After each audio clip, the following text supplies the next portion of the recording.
Muy buenos días.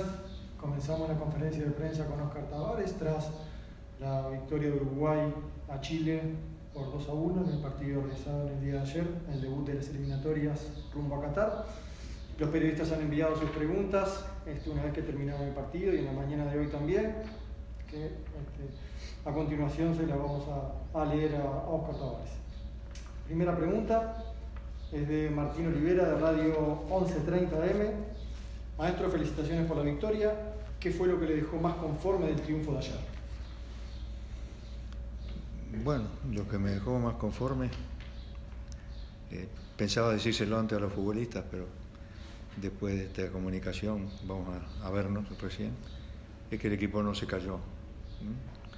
Tuvo un mejor primer tiempo que el rival, conseguimos la ventaja y después pasamos por una circunstancia que explicamos que era posible, que el rival en algún momento nos superara en el juego, cosa que ocurrió al inicio del segundo tiempo. Presionaron bien, se jugó en nuestro campo, pero el equipo no se cayó.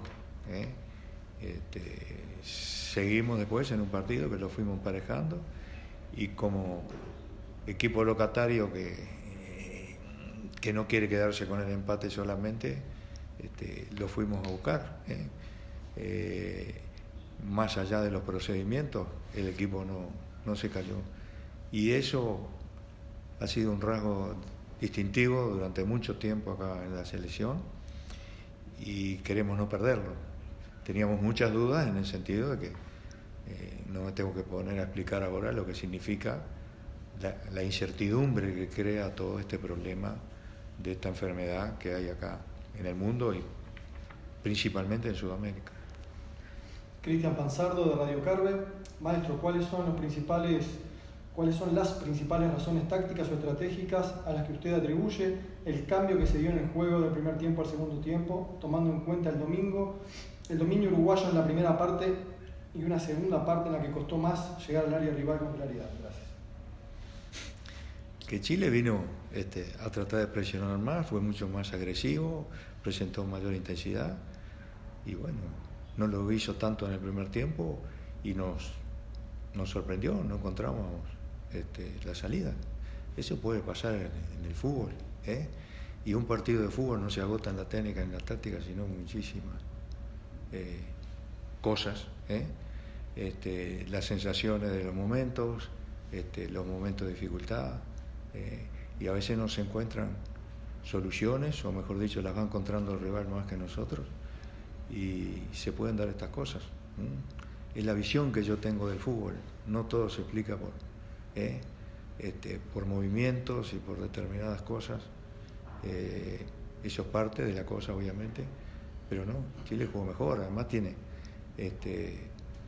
buenos jugadores, quizás le faltaron jugadores, como nos han faltado a nosotros, y tiene un jugador como fundamentalmente Alexis Sánchez, que fue protagonista en todo esto. Pablo Aguirre de Revista Túnel. Tavares, ¿cuál cree que fue la diferencia en el planteo rival desde el punto de vista táctico entre el primer tiempo y el segundo tiempo? Le acabo de contestar en esta pregunta anterior. Todo mérito de Chile, y lo importante para nosotros, repito, fue salir de ese momento, porque el gol en los descuentos se dio de manera circunstancial, pero hacía rato que habíamos llevado el juego al campo de Chile, y bueno, y las demoras que son normales y todo, cuando un equipo va logrando un resultado que le conforma, ya se estaban viendo, quiere decir que Chile estaba esperando que terminara el partido y nosotros lo estábamos buscando. Ese fue el cambio respecto a la primera parte del segundo tiempo. La siguiente pregunta es de Rómulo Martínez Chenlo, de Deportivo Uruguay, La Diaria. Buenos días, maestro. Quisiera que me hablara de la incidencia de la ausencia del público. No podemos saber cuánto permean usted y los deportistas el ambiente singular y festivo de los partidos de Uruguay, pero seguro su ausencia debe ser notable. ¿Qué valoraciones primarias hace de ese fenómeno? Bueno, que esto no son partidos normales. El público, primero, vive el partido, juega a su manera, la experiencia que tengo yo, esto es una opinión muy personal, se puede compartir o no, pero el público que viene a ver a Uruguay al estadio, o que venía, jugaba, en el sentido que influía en muchas cosas. Este partido de tantas reacciones, tantas discusiones, con público iba a ser otra cosa. Y como resumen, creo que los grandes perjudicados son los equipos locatarios, evidentemente, porque eso pesa. Y además no se está viendo solo acá, se está viendo en las grandes ligas europeas, cuando juegan sin público, los equipos grandes, aquellos que llevan una cantidad de gente enorme, aun cuando son visitantes, no le dan ese apoyo al equipo, al que están muy acostumbrados sus futbolistas, por más capaces que sean. Son equipos que el Liverpool, el Manchester City, para hablar de la Premier, ¿no? Y bueno, y ahora se están dando casos de que la confianza que tienen esos jugadores por los antecedentes futbolísticos que tienen a nivel de sus equipos, muchas veces se resiente cuando reciben un gol, reciben otro y no viene el respaldo desde afuera. A veces el equipo mismo levanta al público en las tribunas y el público, ya digo, a su manera juega.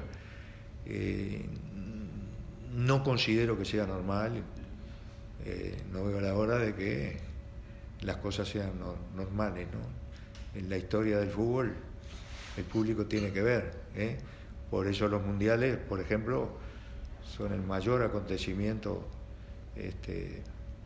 deportivo en cuanto a su poder de convocatoria, y muchos de esos convocados por el fútbol son los que están en los estadios, y eso es la fiesta del fútbol, lo que le da otro sabor, y lo que despunta, vamos a decir, la pasión que sienten los aficionados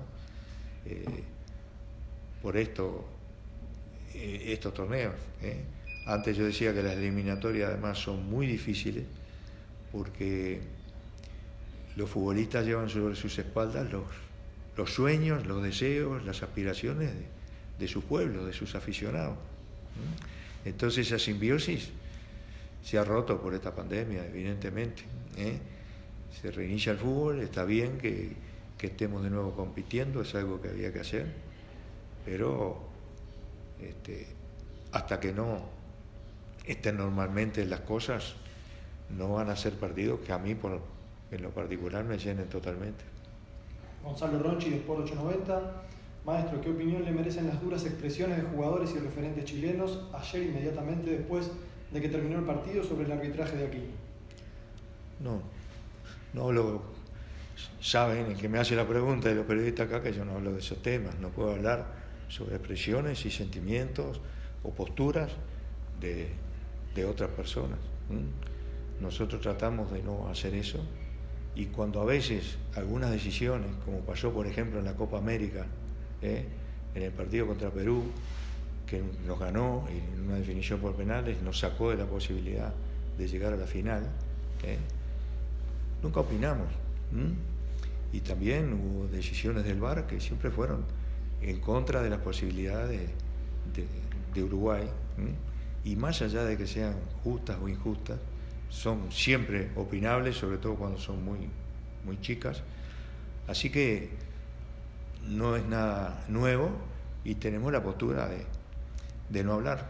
Cuando nos perjudicaron tampoco nos perjudicaron entre comillas, porque yo acepto lo que sucede ahí, el VAR se instauró, y hay que respetarlo.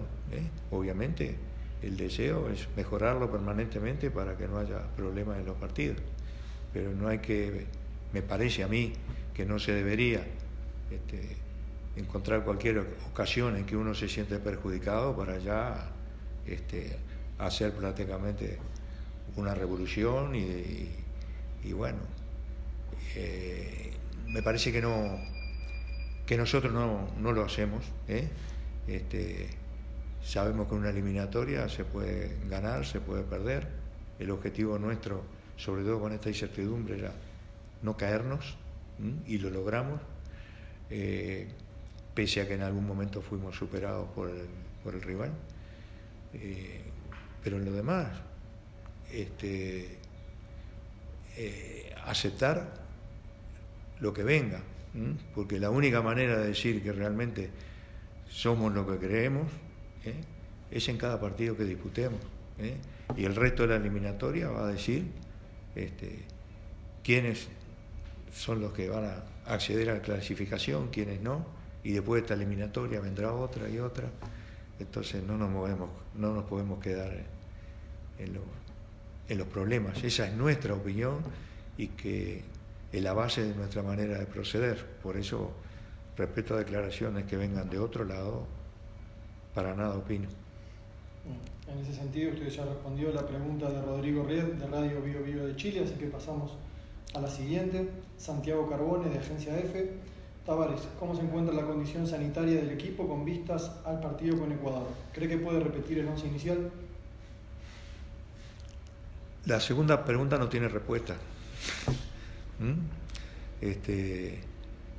Quizás es una de las posibilidades, como puede haber infinitas maneras de ser el equipo. Ahora se nos viene un partido contra Ecuador, en condiciones atmosféricas que no nos benefician, la altura de Quito, contra un equipo que tiene sus características, sobre todo desde el punto de vista físico, es un equipo muy fuerte, es un buen equipo, o mejor dicho, tiene buenos jugadores. Lo de buen equipo no lo podemos exigir a nadie cuando hay tan poco tiempo desde que empezaron a entrenar los equipos y el inicio de la eliminatoria. Nosotros estamos incluidos en eso también, pero tenemos que siempre adaptarnos a las circunstancias, y siempre cada partido que se disputa va dejando cosas para ver y para reflexionar, y que tienen que ver con la planificación del partido siguiente, pero no adelantar nada, ¿no? A eso deben jugar los periodistas, que lo hacen siempre, pero no los entrenadores. No tenemos que adelantar nada, simplemente porque no ganamos nada con eso. La primera parte de esa pregunta era cómo se encuentra la condición sanitaria del equipo con vistas al partido con Ecuador. Bueno, todavía no vimos, el reporte primario no detecta ninguna cosa que me haya venido a decir la sanidad, y ahora estamos esperando las primeras horas. Ayer nos acostamos en la madrugada, hay jugadores que todavía en estos momentos se están levantando, y vamos a tener el primer movimiento donde se va a ir constatando definitivamente, digamos, el estado de los futbolistas, que por ahora, por la información que tengo, es sin problemas. La siguiente pregunta es de Diego Martini, de Radio Uruguay. ¿Piensa que Uruguay deberá readaptar su forma de juego ante Ecuador, teniendo en cuenta que es un partido que se disputa en altura, con pocos días de entrenamientos, y teniendo en cuenta lo que hizo Ecuador ayer ante Argentina, que más bien trabó el partido? Simplemente el comentario de la pregunta anterior es una posibilidad de las infinitas que puede haber, pero yo no quiero dar pistas sobre eso, porque me siento más tranquilo, no ocultando cosas, pero no diciendo cosas que hacerlas públicas no me benefician nada, al contrario, perjudica, porque con la globalización todo esto que estamos diciendo acá se escucha en todos lados. Entonces, andar descubriendo cosas que todavía no las empezamos a poner sobre la mesa y sobre el campo, que no las saben ni los futbolistas, ni hemos tenido hemos compartido información o ideas con el resto del cuerpo técnico. No va a ser nunca. Bien. Y la última pregunta, que va también en ese contexto, que la voy a realizar, que es de Sebastián Amaya, del Observador. Tras ver a Ecuador y teniendo en cuenta el contexto en altura, ¿qué opciones ofensivas maneja para el partido? Y si se ha planteado que por el momento en el que está Suárez, como dijo ayer, pueda no estar desde el arranque. No le entendí la última parte. De la pregunta no se entendió bien. Si se ha planteado que por el momento en el que está Suárez, como dijo ayer luego del partido, pueda no estar desde el arranque. Bueno, la misma respuesta para las otras preguntas. Y yo no sé de dónde sacó esa información o ese rumor el periodista que hace la pregunta. Nosotros no tenemos nada en este momento comunicado al resto del grupo sobre lo que vamos a hacer. Entonces no se la podemos decir a ningún periodista y no podemos involucrarnos en una pregunta que simplemente puede complicar la manera de hacer las cosas que tenemos, que puede gustar o no, pero estamos convencidos que es la que nos sirve más.